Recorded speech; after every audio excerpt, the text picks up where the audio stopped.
जय महाराष्ट्र मित्रांनो, सर्वांचं नूर मोटर्स मध्ये स्वागत आहे। एकदम धमाकेदार ऑफर घेऊन आलेलो आहे। फक्त 25,000 रुपयामध्ये 2019 ची i10 petrol CNG company field आहे। फक्त 25,000 रुपये घेऊन यायचे आणि गाडी घेऊन जायचे। कारण की गाडीची प्राइस कोट केली आपण फक्त 3,25,000 रुपये। 25,000 रुपये डाऊन पेमेंट करायचं आणि 3 लाख रुपये लोन करून देणार आहे। कोण? फक्त नूर मोटर्स। तर गाडी तुम्ही व्हिडिओ मार्फत बघून घ्या। एकदम गुड कंडिशन मध्ये गाडी आहे।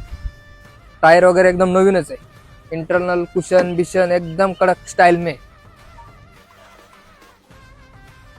चारी टायर एकदम ब्रँड आहेत। पेट्रोल सीएनजी कंपनी फिटेड गाडी। गाडी बघण्यासाठी आपल्या नूर मोटर्सला फक्त 25,000 रुपये घेऊन या। 3 लाख रुपये लोन करून देऊ। ऑल महाराष्ट्र लोन होईल या गाडीवर। तर नक्कीच नूर मोटर्सला विजिट करा आणि गाडी बुक करा। अधिक माहितीसाठी स्क्रीनवर नंबर दिलेला आहे, त्यांना कॉल करून माहिती किंवा फोटो वगैरे पाहिजे असेल तर त्यांना फोन करा। तर व्हिडिओ आवडला असेल तर नक्कीच नूर मोटर्सच्या पेजला फॉलो करा, जेणेकरून तुम्हाला येणारे अपडेट दिसतील। धन्यवाद।